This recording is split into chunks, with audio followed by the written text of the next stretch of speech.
শুধুমাত্র রান্নাতে একটু লবণ কম হয়েছে, স্বামী যদি ধৈর্য ধরে, আল্লাহ এই মহিলার সকাল থেকে সন্ধ্যার সব নেক এই পুরুষের আমল নামায় ঢুকাইয়া দিবেন, বলছে তুমি ধৈর্য ধরছো এটা। তো রান্না বান্নার জন্য মারিয়ার নাম। এক লোকে শুধু লবণের লাই ভরে পিটাইতো। বলমু আমার কত ঘটনা মনে পড়ে, এই এলাকায় নতুন আসছি এখন, আচ্ছা বলে যায়। হ্যাঁ, এখন ভোরে শুধু রান্না বান্নার লাই পিটতো, লবণের লাই পিটতো। সবাই ধরে এনে নিয়ে গেল তাবলিগে। তো তাবলিগের সিস্টেম হলো ঘুরে ঘুরে রান্নার ভাগ পড়ে, ঠিক না? তো এখন ঘুরে ঘুরে হের ভাগে পড়ছে রান্না। এখন হে কো আল্লাহ, এই রান্নার লাগা ভোরে কত মারা মারলাম, আজকে আমি রান্না করব। তো ছিল রমজান মাস, রান্না করতেছে, রান্না বান্না শেষ করে হে যাইব, প্রস্রাব করবে, উজু করবে, নামাজ পড়বে। একজনের দায়িত্ব দেওয়া গেল যে আমার রান্না বান্না শেষ, একটু দেখিয়েন, আমি প্রস্রাব উজু ইস্তেঞ্জা সারি আসি। তো এই লোকটা চিন্তা করলো রমজান মাস, লবণ দিছে না না দিছে, হে আবার লবণ দিছে। এখন আগে হেও দিছে, এও আবার দিছে, লবণ গেছে বেশি হইয়া। এখন মাগরিবের পরে ইফতার ইফতার কইরা সবাই ভাত খাবে। আমির সাহেব ডাক দিয়ে বলল যে আমাদের নবীজির সুন্নাত খাবারের দোষ ধরা ঠিক না, যা হয়েছে আলহামদুলিল্লাহ বলে এটা খেয়ে ফেলা আমাদের নবীজির সুন্নাত। তো সবাই এই সুন্নতের উপর আমল করলো, সবাই বসলো, সবাই খেয়ে ফেললো আলহামদুলিল্লাহ বলে। তো সিস্টেম হলো যারা রান্না করে এরা পরে খায়। এখন হে খাইতে বইয়া মুখে দিয়া কয় ইয়া আল্লাহ, এই লবণ। সবাই আলহামদুলিল্লাহ বলে গিলে ফেললো কিভাবে? এই লবণের লাইগা আমি আমার বউরে কত মারা মারলাম, আজকে তো এরা আমার মসজিদে বান্দি পিটানোর দরকার ছিল। তো তওবা করছে, আজকের পর থেকে আজ যায়া বউরে মারবো না রান্না বান্নার জন্য। তো তাবলিগ শেষ করে বাসায় আসছে। বাসায় আসার পর সকালবেলা অফিসে যাবে, বউরে কইতেছে আমারে 1 কাপ চা বানাইয়া দাও। তো বউ চা বানাইতেছে, ঘটনাক্রমে লবণের বাটি চিনির বাটি পাশাপাশি। এখন হে চিনি মনে করে লবণ দিয়ে দিছে। এখন চিনির চা হয়েছে না লবণের চা হয়েছে? আরো জোরে বলেন, চিনির চা লবণের চা। এখন হে খাইয়া আলহামদুলিল্লাহ বললো, চলে গেল। বউ পরে খাইয়া কয় ইয়া আল্লাহ, যে লবণ প্রতিদিন একটু বেশ কমলা কত মারা মারা, আজকে তো কিছু করলো না। তাবলিগে যায় মানে সিস্টেম পাল্টাছে। আগে আগে মারি অফিসে যেত, এখন মনে অফিস থেকে আয়সা মারবো। এখন মনে সিস্টেম পাল্টাছে। এখন আসার পরে কইলো আপনি যে আজকে আর কিছু বলেন টলেন না। কইলো যে আমি তাবলিগে যাইয়া রান্না বান্না করার পর এভাবে আমি তবা করলাম, জীবনে কোনোদিন আর লবণের দোষ ধরবো না, কোনো দোষ ধরবো না, সবর করুন। তো এখন আগে মারপিট ছিল, এখন তার খুব সমাধান। পাশের বাসা ছিল হিন্দু। হিন্দু মহিলাকে আফা, আপনাদের বাড়িতে বাসায় যা আগে ধুমধাম প্রতিদিন রাত্রে দিনে শুধু মারপিট চলতো, আওয়াজের কারণে আমরা ঘুমাইতে পারতাম না, এখন তো একবারে শান্ত পরিবেশ, কারণ কি? কইলো আমার স্বামীরে তাবলিগে পাঠাইয়া দিছে, এখন ভালো হয়ে গেছে। তাহলে আমার স্বামীরও পাঠাইয়া দেন। কথা বুঝেছেন? হে এর হিন্দু লোকরে পাঠাইতে তাবলিগে, হেরও পাঠাইয়া দেন, হে ভালো হয়ে আসো। কথা বুঝে আসছে? তো স্ত্রীকে মারবেন না, মোহাব্বত করবেন। আচ্ছা যাই হোক, কথা লম্বা হয়ে গেছে। কয়টা গুণের কথা বললাম? 4টা গুণ। 1 নাম্বার, আল্লাহ ছাড়া পৃথিবীর কোন অপশক্তির সামনে মাথা নত করা যাবে। 2 নাম্বার, কখনো মদ পান করা যাবে। 3 নাম্বার, কখনো মিথ্যা কথা বলা যাবে না। এই মিথ্যা কথা বলতে গিয়ে বললাম জবানের হেফাজত করতে হবে। তো আশরাফ আলী থানবীর কাছে এক মহিলা আসছে, যে ওখান থেকে কথাটা লম্বা হয়ে গেছে। আশা বলে হুজুর, আমার স্বামী আমার খুব মারপিট করে, তো আমার একটা তাবিজ দেন। তো হুজুর বলল যে তাবিজ দিব না, পানি পড়া দিব। মহিলাগুলো ঠিক আছে, পানি পড়া নিছে। পানি পড়া দিয়ে বললো যে ঠিক আছে, আজকে থেকে বাসায় যাও, তোমার স্বামী যখন ঘরে আসবে এই পানি মুখে দিবা, মুখে দিয়ে বসে থাকবা, তোমার স্বামী অল্প সময়ের ভিতর তারের মতো সোজা হয়ে যাবে। তো হে প্রতিদিন স্বামী আসলে ঘরে বসে পানি এটা মুখে দিয়া বসে থাকে। এখন স্বামী যত গালমন্দ করে হে কোনো উত্তরই দিতে পারে না, মুখে পানি। এখন স্বামী চিন্তা করলো কি প্রতিদিন একটা বললে হে 3টা শুরু করে দেই, আমি লাঠি নিলে হে কুড়াইল নেই, আজকে দে হের কোনো কিছুই করতেছে না, কাহিনী কি? তো স্বামী আস্তে আস্তে দিলে দয়া আসলো, বললো যে না আর মারবো না, আসলে হেই ভালো, আমার দোষ। হঠাৎ করে তার বান্ধবী ডাক দিয়ে বলে, হে বান্ধবী, তোমাদের সংসারটা ছিল অশান্তির সংসার, যেটা আমার থেকেও বেশি কেউ জানে না। ইদানিং দেখতেছি তোমাদের সংসারটা বড় শান্তির সংসার হয়ে গেল।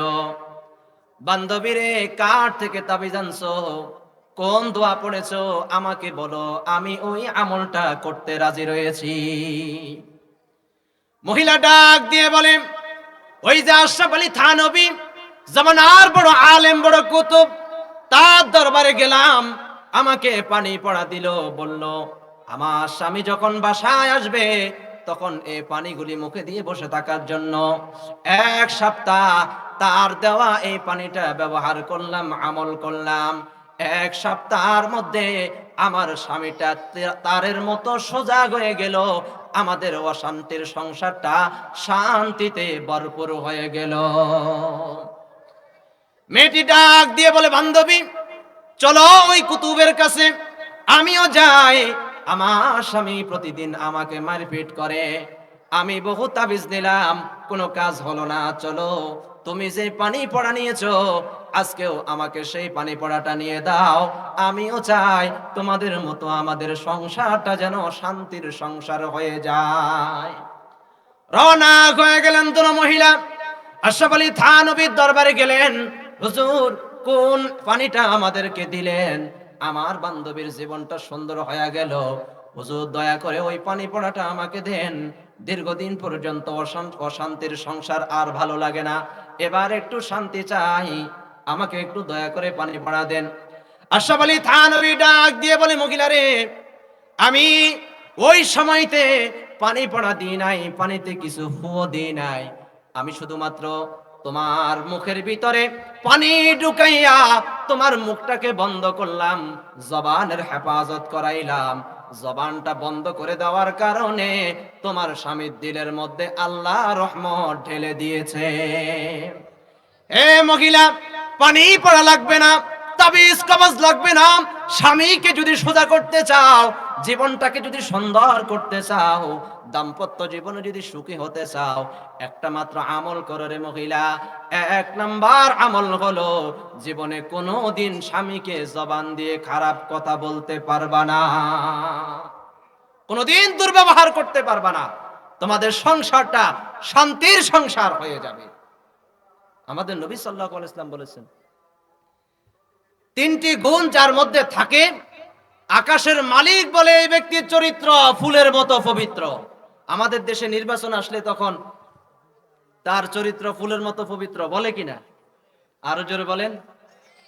তো এটা মাইক দিয়ে বলা লাগে না, আকাশের ফেরেশতারা বলবে 3টি গুণে গুণান্বিত হলে এই ব্যক্তির চরিত্র ফুলের মতো পবিত্র। এর মধ্যে 1 নাম্বার হলো, যেই ব্যক্তি তোমাকে দুর্ব্যবহার দিয়েছে, তুমি তাকে দুর্ব্যবহার দিবা না, তার সাথে সুন্দর ব্যবহার দিবা, সালাম দিয়ে কথা বলবা। ভাই ভাইয়ে দ্বন্দ্ব, এক ভাই আরেক ভাইকে গালিগালাজ করে, আছে না নাই? সাহাবীদের জামানায় ভাইয়ের মধ্যে কি বন্ধন ছিল, আজকের এই সমাজে ওই বন্ধন নাই। জিহাদের ময়দানে অনেকগুলি সাহাবায়ে কেরাম পানি পানি বলে চিৎকার দিয়ে কাঁদে, একটু পানি দাও, মরণের আগ মুহূর্তে চিৎকার করে পানি পানি বলে। একজন তার ভাইয়ের জন্য পানি নিয়ে আসলো, বাইরে পানি দিয়ে জীবনের শেষ বিদায়টা তোমাকে দিতে চায়। তার ভাই ডাক দিয়ে বলে, বাইরে আমার পানির প্রয়োজন নাই, আমি একটু পরে মারা যাব। আমার ওই যে পাশের ভাই দেখা যায়, মনে হয় তার জীবনটা রক্ষা পাবে, এর ভাই ওই পানিটা তাকে দিয়ে দাও, আমার দরকার নাই। তার দরবারে গেল, সে বলে, আমার জীবনটা শেষ হয়ে যাবে, আমার পাশে যে ভাই কষ্টে কাতরাচ্ছে তাকে পানিটা দিয়ে দাও। এভাবে দিতে দিতে লাশ পর্যায়ে কেউ পান করলো না, সকলে একে অপরের সাথে এমন আন্তরিকতা ভ্রাতৃত্ব রয়েছে, যার কারণে পানি পানবিহীন সকলেই শাহাদাত বরণ করেছে। আর আমাদের দেশে 2 ভাই 1 পুকুরে গোসল করতে পারে না, ঠিক না ব্যাঠিক? 1 পুকুরে 2 ভাই গোসল করা নিয়ে ঝগড়া, আছে না নাই? সেই ভ্রাতৃত্ব মায়া মুহাব্বত বিদায় নিয়ে চলে গেছে আমাদের মাঝ থেকে। 1 নাম্বার হলো, যে তোমার সাথে দুর্ব্যবহার করে তুমি তার সাথে সুন্দর ব্যবহার করো, সালাম দিবা। তোমাকে দেখলে টিটকারি ভরে, তোমাকে দেখলে মুখ ফিরাইয়া নেয়, রাগ করে, থুতু ফেলে, তুমি দেখা মাত্রই বলবা আসসালামু আলাইকুম ওয়া রাহমাতুল্লাহ। সালাম দিতে হবে, সালাম দেওয়া সুন্নাত। আল বাদিউ বিস সালাম বারিউম মিনাল কিবির। দেখা মাত্র প্রথমে যে সালাম দিবে, আত্মগৌরব অহংকারের জীবন থেকে আল্লাহ তাকে বাঁচাইয়া দিবে। সুবহানাল্লাহ বলবেন না?